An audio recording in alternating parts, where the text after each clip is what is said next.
हमें तो हलो परदेश के पगली छोड़ी गेले पियावा के घर। हमें तो हलो परदेश के पगली छोड़ी गेले पियावा के घर।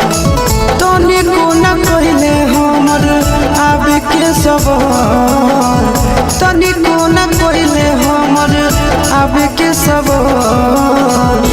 हमें तो हलो परदेश के पगली छोड़ी गेले पियावा के घर। हमें तो हलो परदेश के पगली छोड़ी गेले पियावा के घर।